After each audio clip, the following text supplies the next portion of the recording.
a tight-ass fucking show so far. So I appreciate that. And there's certain things that have been going right.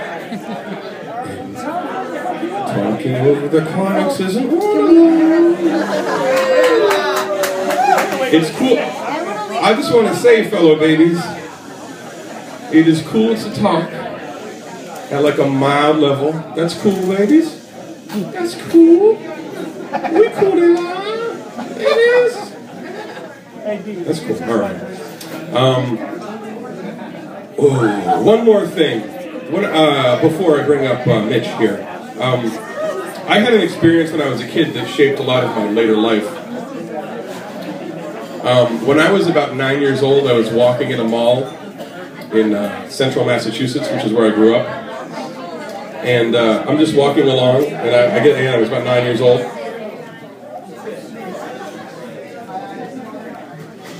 About 9 years old.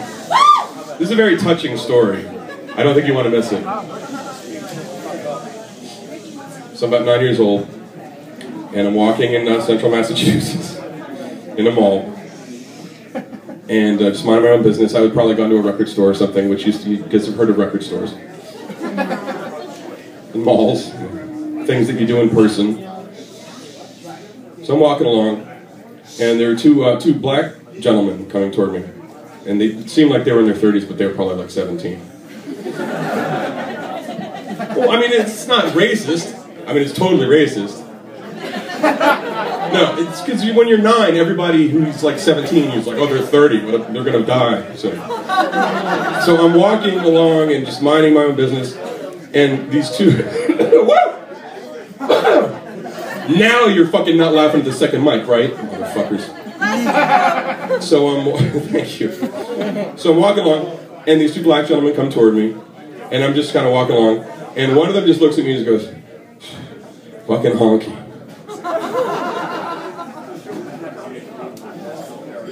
And I've been sad ever since.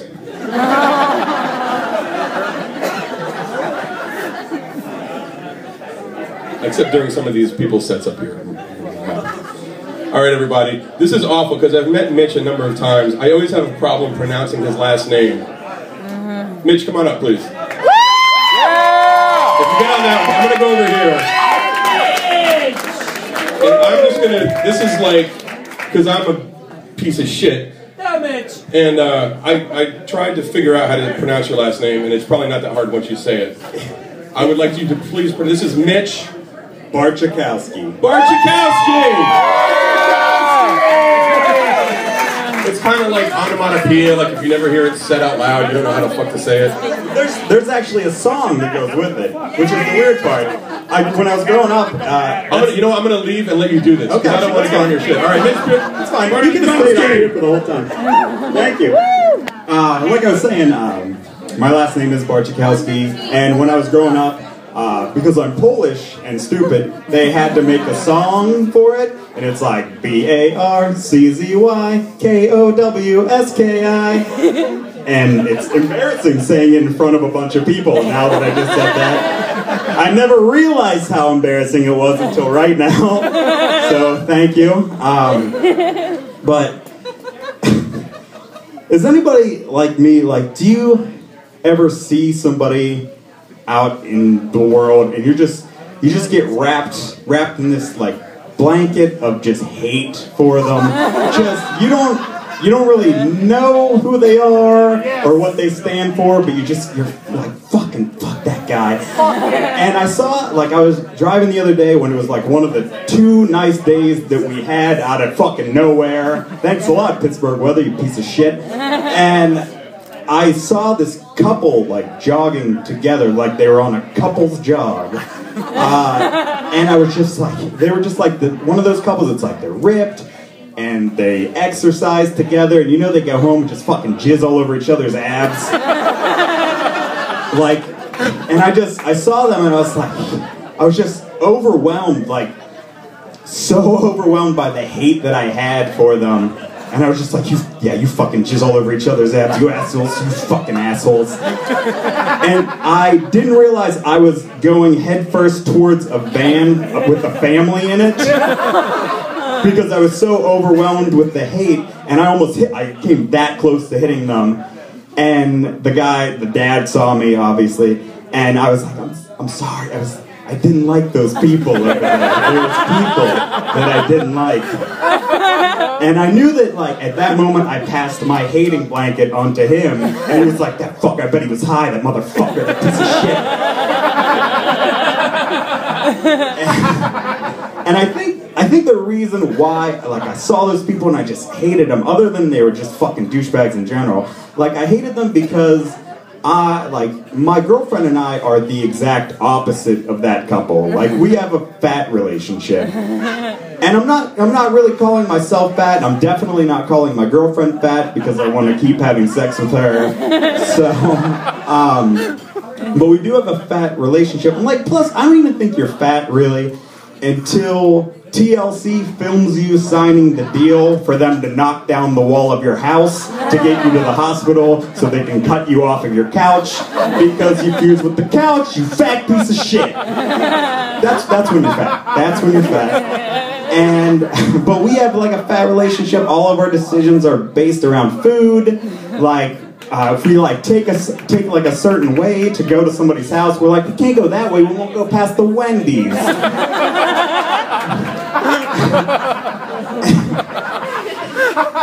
And I know the fucking day that it started. I know exactly the day that it started. I don't know the date, but I know what happened. We were ordering a pizza online, which is dangerous already, because you can just fucking click shit at the end. And so you can get like, oh, I want a pizza, and then you're like, oh, I want breadsticks, and then chicken tenders, because you can just fucking click add chicken tenders at the end of the order.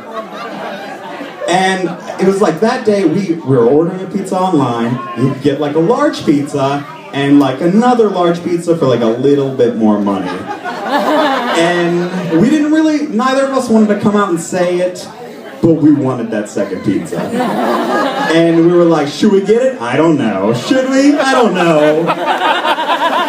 And then obviously we got it.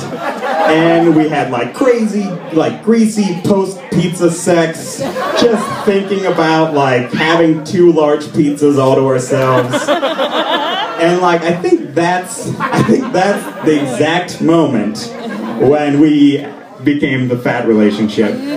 So now there's no being coy, there's no like playing around. It's like, this weekend we're fucking getting 2 pizzas and breadsticks and chicken tenders, because you can just fucking click add chicken tenders. And we're like, this is what we work for. This is why we make money, is to get these pizzas. Like, this weekend, we're getting 2 pizzas. And it's like only Tuesday at that point. And it's dangerous. Like, it's sort of dangerous because, like, I struggled with my weight my whole life. You can tell, obviously, because I'm wearing a horror movie t-shirt that's black. And that's a dead giveaway. But I struggled with my weight. I spent my whole life trying not to be that little fat kid who would eat a whole spicy chicken sandwich meal from Wendy's as an appetizer to his Chinese food. And like, I think about it, the balls that I had as a little kid asking for that. Like, they were like, "Ooh, your order's gonna take 10 minutes," and I'm like, "Dad, we should go to Wendy's. I need a chicken sandwich while we wait." And like, you can't do that shit now. Like, if you did that, if you gave that combination to a kid in one day, you would be, number 1, taken to jail for child abuse. Or, the second option is Michelle Obama would kick down your door and slit your throat. That's what would happen if you tried to do that now. So it's dangerous, because I don't want to be that little fat kid. I don't know why I think I'm going to turn into a little kid if I get too fat. That's great. I don't think that happens. That would be a TLC show I would watch, actually. So now it's like, it's sort of like when 2 heroin addicts start dating, and like somebody's like, "Oh, are you sure you should be with this person? You know you have kind of a problem." And I'm like, "Fuck you, she's the best thing that ever happened to me." And like, I inject Papa John's garlic dipping sauce in my veins. But it's like the best relationship I've ever been in. Like, it's simultaneously the healthiest relationship I've ever been in and the least healthy relationship I've ever been in. Like, we don't fight, we've never even had a fight at all, and I feel completely confident that I'll never cheat on her or anything like that. But I also feel completely confident that our hearts are going to simultaneously explode, and with our dying breath, we're going to try to eat the butter that bursts from our chest. But it is honestly, it is the best relationship I've ever been in, despite all of this. I'd rather not. You don't want that.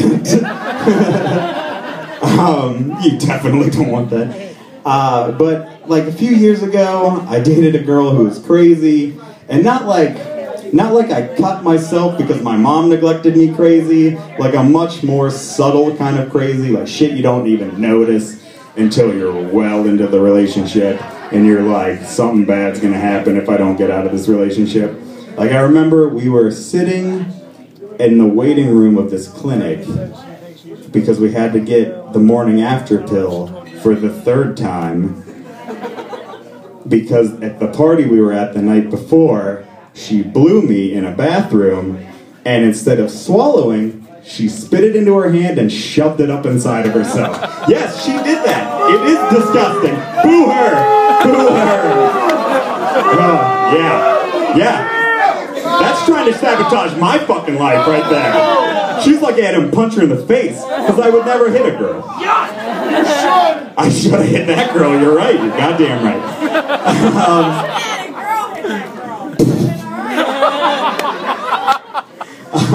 So we're sitting there in the waiting room trying to get the morning after pill for several reasons. Because, like, number one, I don't want a fucking kid at all. Number two, I definitely didn't want a kid with her. And number three, that's a terrible way to make a kid. Like, you can't love something that was made that way. It wouldn't happen. You could try. You sure could try. He could make you all the like finger paintings and put glitter and everything, but you're never gonna like that kid. You're like, that kid was spit into a palm first before it became a baby.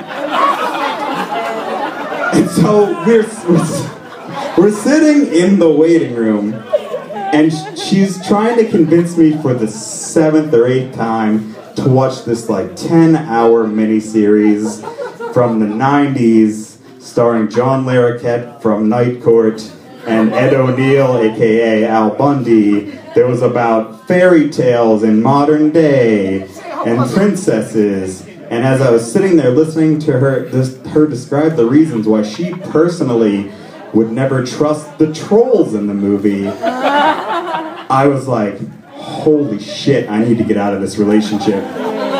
If I don't, I'm gonna wake up in the middle of the night and she's gonna be standing above me with a knife in one hand and my severed dick in the other hand because I talked to her sister for too long in a dream she had. She was just this unpredictable kind of crazy. And like one time, this is extremely true. One time we were having sex and it was going well, and we were like about to finish roughly at the same time. Like, that shit doesn't happen in real life. That's like movie shit as far as I know. But it was gonna happen. Like I could feel that it was gonna happen, and all of a sudden, she turns around to look at me.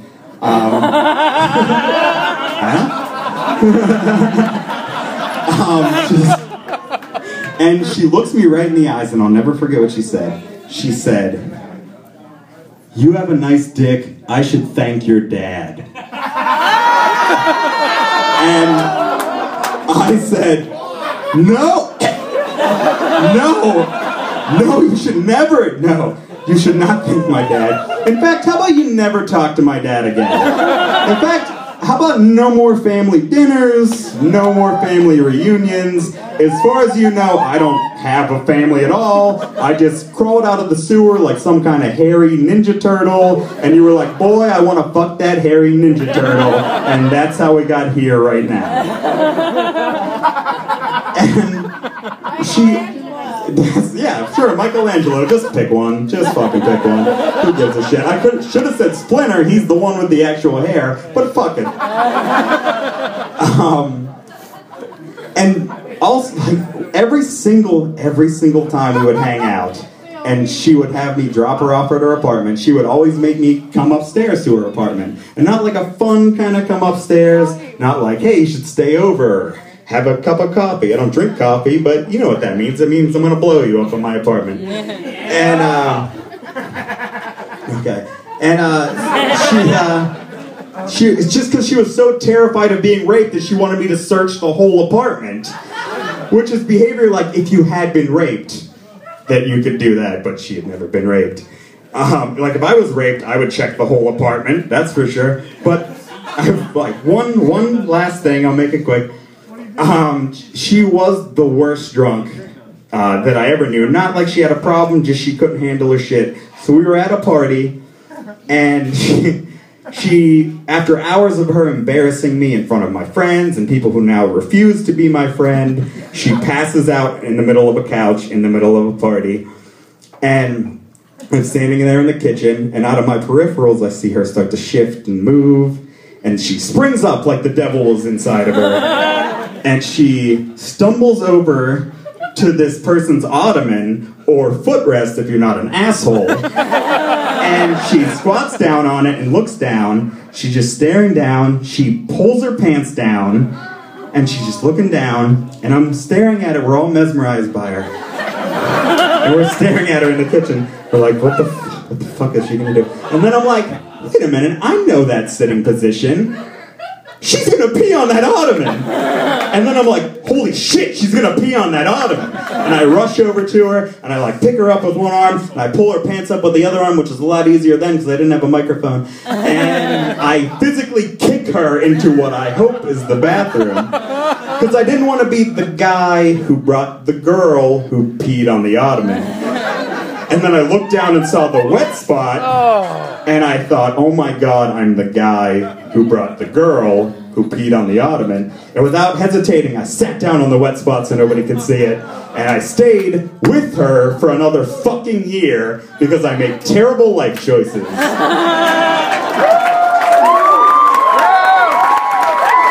Thank you. Thank you very much. Thank you.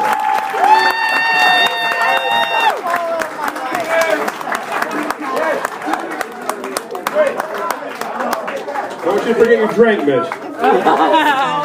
Or your drink, as the case may be. All right, we're closing in here. It's